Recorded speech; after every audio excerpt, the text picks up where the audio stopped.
तो मूवी की शुरुआत में हम एक चोर को मंदिर में देखते हैं जो भगवान से विनती कर रहा था कि वो जब भी चोरी करे तो पकड़ा न जाए। फिर हम अर्शी नाम की लड़की को देखते हैं जो अपने मम्मी पापा के साथ आज मंदिर में अपनी बेटी का मुंडन कराने आई होती है। असल में अर्शी अपने पति के साथ नहीं रहती। अब ऐसा क्यों, ये आगे पता चलेगा। खैर, अब यहाँ एक बाल बनाने वाला अर्शी की बेटी का मुंडन शुरू करता है। तभी आधे में वहाँ अर्शी का पति अगसू आ जाता है और वो आते ही पहले तो उस बाल बनाने वाले को मारता है और अर्शी से कहता है कि मेरे बिना मेरी बेटी का मुंडन कराने की हिम्मत कैसे हुई। तब इसी बात पर अगसू हंगामा कर देता है जिससे मंदिर में आए सारे लोग परेशान होने लगते हैं। तब यहाँ अर्शी के पिता आकर अगसू से लड़ने लगते हैं और उसी समय वहाँ अगसू की माँ भी आ जाती है। तब अगसू तो अर्शी के परिवार को सुनाने लगता है कि जब अर्शी का पति मैं हूँ तो मुझे बताया क्यों नहीं मुंडन के बारे में। इस तरह से वो अपने सास ससुर को खूब सुनाता है, लेकिन अर्शी कहती है कि 3 महीने से हम दूर हैं तो हमें अलग ही रहना चाहिए। तभी वहाँ दर्शन करने आई एक फैमिली में से एक आदमी ये लड़ाई देख रहा था, इसलिए वो आकर अगसू से पूछता है कि भाई आखिर बात क्या है, सही से बताओ। तब अगसू बताना शुरू करता है और सीन पास्ट में जाता है जहां हम अगसू की फैमिली को देखते हैं जो एक छोटा सा रेस्टोरेंट चलाते हैं। अगसू की फैमिली में उसके मम्मी पापा, एक बहन अर्धनी जिसकी शादी हो गई है और एक छोटा भाई रहता है। फिर आज अगसू अपनी फैमिली के साथ अर्शी को देखने आता है और यहाँ अर्शी के पापा बताते हैं कि मेरी बेटी काफी पढ़ी लिखी है, जिस पर अगसू की माँ भी अपनी शान बढ़ाने के लिए कह देती है कि मेरा बेटा भी डबल MA है। जो सुनकर अर्शी के परिवार वाले खुश हो जाते हैं। फिर अगसू की माँ बताती है कि हमारा खुद का रेस्टोरेंट है और घर भी अपना ही है, आपकी बेटी को कोई दिक्कत नहीं होगी। वही अगसू को भी अर्शी पसंद आ जाती है। तभी वहाँ अर्शी का भाई आता है जिसे अगसू से कोई दिक्कत थी, इसलिए वो ये रिश्ता करने से मना करने लगता है। लेकिन अर्शी के पापा को अगसू सही आदमी लग रहा था, इसलिए वो इस रिश्ते के लिए हाँ कर देते हैं। वही जाने से पहले अगसू अर्शी को अपने हाथ की बनी बिरयानी भी देता है कि मैं ये सोच कर आया था कि अगर रिश्ता तय हो गया तो मैं ये आपको जरूर खिलाऊंगा। फिर अगसू की फैमिली के जाने के बाद अर्शी बिरयानी खाती है जो उसे बहुत ही पसंद आती है और वो अगसू को कॉल करके उसकी खूब तारीफ करती है। ये सुनकर अगसू को बहुत अच्छा लगता है और वो अगले दिन से रोज अर्शी के लिए कुछ न कुछ बना कर लाने लगता है। इसी बीच ये दोनों बाहर भी घूमने जाते हैं और एक दिन अगसू अर्शी से बता देता है कि मैं 10th फेल हूँ। मेरी माँ ने उस दिन झूठ बोला था, पर अर्शी तो खाने में बिजी थी, इसलिए वो कहती है कि अगर तुम रोज ऐसा मुझे खिलाते रहोगे तो मुझे इस झूठ से कोई दिक्कत नहीं है। इस तरह से इनकी लव स्टोरी आगे बढ़ जाती है। हालांकि ये सब देखकर अर्शी के भाई को तो बहुत गुस्सा आता है, लेकिन उसके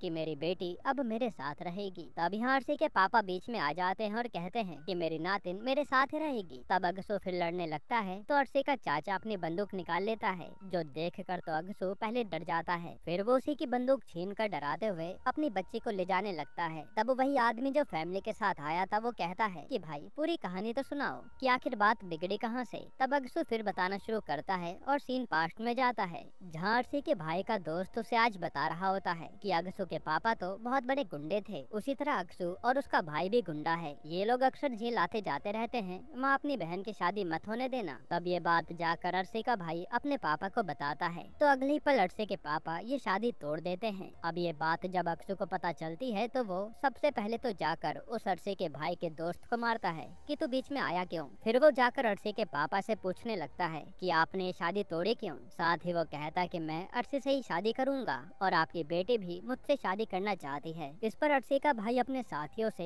अगसू को पिटवाने लगता है। तब यहाँ अर्शी सबको रोकती है और कहती है कि मैंने भी अगसू को अपना पति मान लिया है। साथ ही वो बताते हैं कि मेरे पापा भी डॉन हैं जो कई बार जेल जा चुके हैं, पर मेरे कारण अब ये शरीफों की जिंदगी जी रहे हैं, इसलिए ये चाहते थे कि मेरी शादी एक शरीफ घर में हो जाए। ये सुनकर अगसू चौंक जाता है। फिर अगसू अर्शी से कहता है कि तू मेरे साथ चल, हम आज ही शादी कर लेंगे ताकि हमारे बीच कोई ना पाए। जिस पर अर्शी कुछ सोचती है और फिर उसके साथ बाइक पर बैठकर चल देती है। यहाँ अर्शी का प्यार देखकर उसके पापा भी नहीं रोकते और अगसू ने तो पहले ही अर्शी के भाई के दोस्तों को पीट दिया था। इधर हम अगसू की माँ को देखते हैं जो अर्शी और अपने बेटे की कुंडली पंडित को दिखाती है। तो वो कहते हैं कि ये लड़की अगर तुम्हारी बहू बन के आई तो तुम्हारा बेटा एक तरह से उसकी हर बात मानेगा, इसलिए शादी करने से पहले थोड़ा सोच लेना। ये सुनकर तो अगसू की माँ डर जाती है और तभी उन पर अगसू का फोन आता है कि मैं अर्शी को भगा ले आया हूँ और आज ही मुझे शादी करनी है। तब पहले तो अक्षु की माँ डर जाती हैं, लेकिन वो अक्षु से कुछ कह नहीं पाती,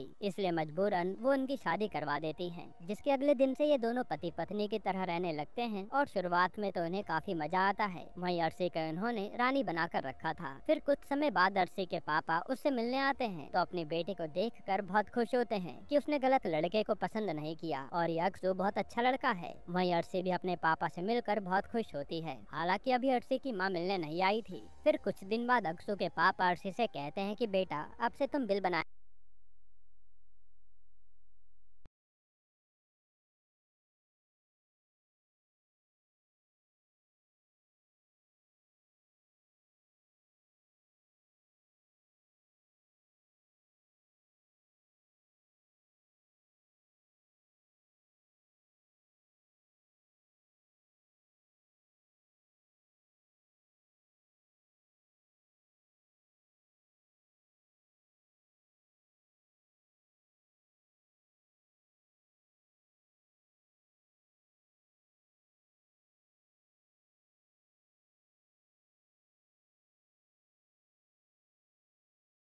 और अब अर्शी को लग रहा था कि ये एक दो दिन की बात होगी, लेकिन अर्धनी तो यहाँ काफी समय के लिए रुक जाती है। वहीं एक दिन जब अर्शी सबको खाना खिला रही होती है तो वहाँ उससे मिलने उसके मम्मी पापा आते हैं और अर्शी के पापा ये देखकर बहुत खुश होते हैं कि मेरी बच्ची ससुराल वालों का हाथ बटा रही है। लेकिन अर्शी की माँ को बहुत बुरा लगता है कि मेरी बेटी को नौकर बनाकर रख दिया, पर वो यहाँ कुछ कहती नहीं। फिर अर्धनी अभी भी जाने का नाम नहीं लेती और अपनी माँ के साथ मिलकर अर्शी से सारे काम करवाने शुरू कर देती है। तब ये देखकर अक्षु को भी दुख होता है, लेकिन वो तो अपनी माँ और बीवी के बीच में फंस गया था। तब वो कई बार अर्शी की मदद कराने आता था, पर अर्शी गुस्से में उससे बोलती तक नहीं थी। इसी तरह से कुछ दिन बीतते हैं और फिर एक दिन अर्शी की माँ कहती है कि तू हमारे यहाँ आ जा हमसे मिलने के लिए। तब अर्शी भी अपने मायके चली जाती है और 4 दिन तक वापस नहीं आती और न ही वो अक्षु का फोन उठाती है। फिर 5वें दिन वो वापस आती है तो अपनी माँ से फिर फोन पर बात करने लगती है और उसकी माँ उसे अभी भी ससुराल में राज कैसे करना है यही सब बता रही थी। इसलिए अब अर्शी का अगसू से झगड़ा भी होने लगता है, जहाँ अगसू को गुस्सा तो बहुत आता है पर वो कुछ कर नहीं पाता।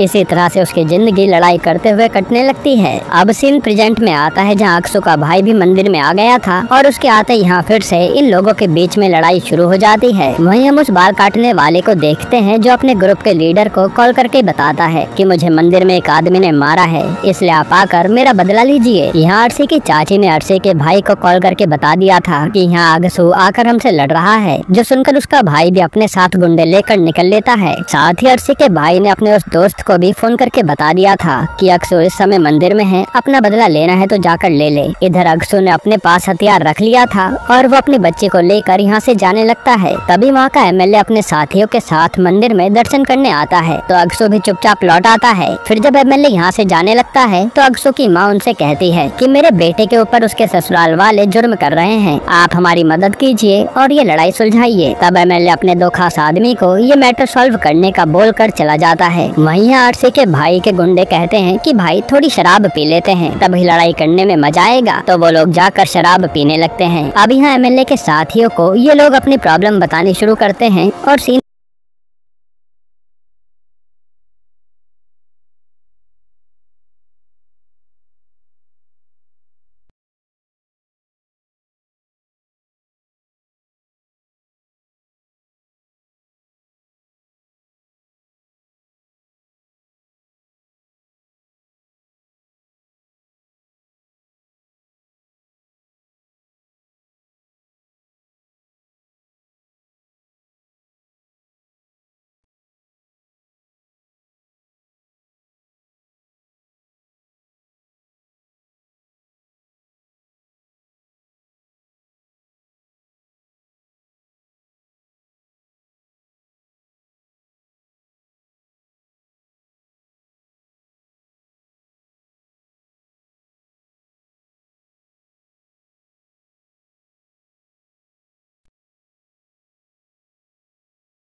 का और कुछ दिन सब अच्छा भी चलता है। फिर सीन दोबारा प्रेजेंट में आता है जहाँ अर्शी की माँ फिर से अगसू की बुराई करने लगती है। तब अर्शी की चाची कहती है कि हमने जो अर्शी को सोना और इनकी फैमिली को पैसे दिए थे वो सब हमें वापस कर दिए जाएं। हमारी लड़की अब उनके घर वापस नहीं जाएगी।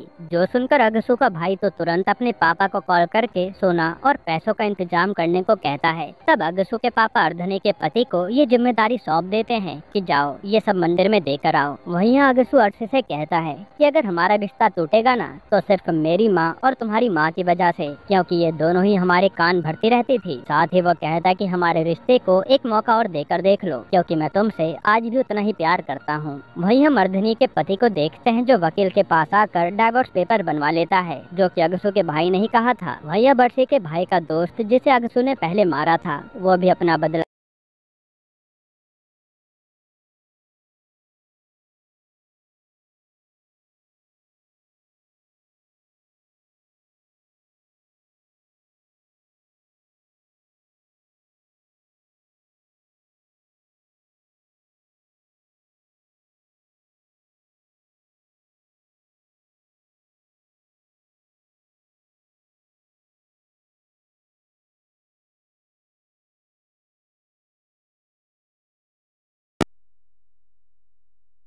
है। तब इन्हें एमएलए के आदमी छुड़ाने आते हैं और सीन पास्ट में जाता है जहां आज अर्शी ने कहीं से सुन लिया था कि अगसू की मां ने उसके लिए एक दूसरी लड़की पसंद कर ली है। इसी बात पर अर्शी अगसू से लड़ाई कर लेती है। वहीं इस लड़ाई पर अगसू की मां अर्शी को खूब सुनाती है। तब कमरे में जाकर अर्शी आज रोते हुए अपने भाई को कॉल करके कहती है कि मेरे ससुराल वालों ने मेरा जीना दुश्वार कर दिया है, इसलिए मुझे यहाँ से ले चलो। वहीं अपनी पत्नी और माँ की लड़ाई से तंग आकर आज अगसू मन नहीं चल देता है और एक पास के कुएं में कूद जाता है, पर कुएं में तो पानी बहुत कम था तो अगसू मरता भी नहीं और अपनी किस्मत को कोसने लगता है। वहीं अपनी बहन को लेने अर्शी का भाई आ जाता है और यहाँ उसके साथ ही अगसू के भाई और पापा से लड़ाई कर लेते हैं, यहाँ तक कि अगसू की माँ और बहन को भी धक्का दे देते हैं। तब अर्शी उन्हें रोकने आती है लेकिन अर्शी का भाई उसे यहाँ से ले जा लेता है। फिर जब किसी तरह अगसू कुएं से बाहर निकल कर आता है तो ये हाल देख कर उसे बहुत गुस्सा आता है और उसकी माँ भी रोते हुए उसे खूब सुनाती है। इधर अर्शी अपने घर तो आ गई थी पर वो अपने भाई पर भड़क रही थी कि इसके कारण अब मेरा पति मुझे लेने भी नहीं आएगा, इसने उसके परिवार पर हाथ उठाया है। जो सुनकर अर्शी के पापा को भी बहुत गुस्सा आता है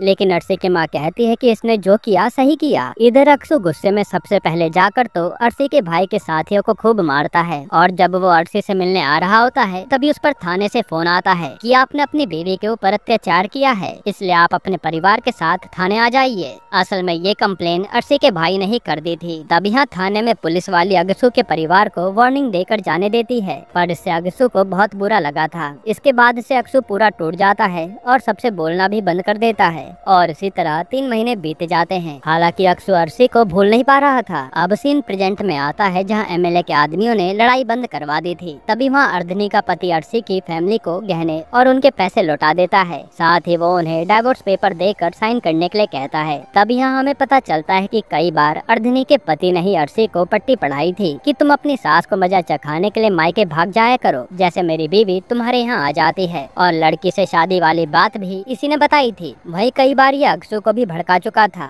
यानी ये सब मिलकर इन दोनों को अलग कर रहे थे। हालांकि तब यहाँ गुस्से में अगसू तो साइन कर देता है और उदास होकर जाने लगता है। तभी अगसू की माँ अर्शी से उसकी बच्ची छीनती है और वहाँ से ये लोग ऑटो में भागने लगते हैं। तभी अर्शी को भी अपनी गलती का एहसास होता है और वो डाइवोर्स पेपर फेंक कर कहती है कि मैं भी तुम्हारे साथ चलूंगी। जिसके बाद ये लोग यहाँ से जाने लगते हैं, लेकिन तब तक इनके पीछे कई लोग पड़ चुके थे, जैसे उस नाई के आदमी और अर्शी के भाई के वो गुंडे जो अपना बदला लेने आए थे। यहाँ रास्ते में अगसू की माँ कहती है कि जो लड़की मैंने पसंद की थी वो अगसू के लिए नहीं बल्कि उसके छोटे भाई के लिए थी। साथ ही यहाँ पर एक और बात रिवील होती है कि अर्शी के पापा ने ही जानबूझकर अर्शी की बेटी का मुंडन यहाँ पास के मंदिर में रखा था और ये खबर अगसू तक पहुँचाई थी ताकि ये दोनों यहाँ लड़ाई करके सुलह कर लें, और इनका प्लान सफल हो गया था। अब यहाँ अर्शी की माँ उन पर चिल्लाने लगती है कि अपनी बेटी को रोक लो, तो वो उसे थप्पड़ मार कर चुप करा देते हैं क्योंकि उसी ने अपनी बेटी के दिमाग में ये जहर घोला था। इधर हम अगसू को देखते हैं जहाँ वो ऑटो रोक कर सब लोगों से माफी मांग लेता है कि मुझे अब लड़ाई नहीं करनी, तो पूरा मामला भी शांत हो जाता है। जिसके बाद अर्शी का भाई आकर कहता है कि मामा होने के नाते मैं अपनी भांजी का मुंडन करवाऊंगा।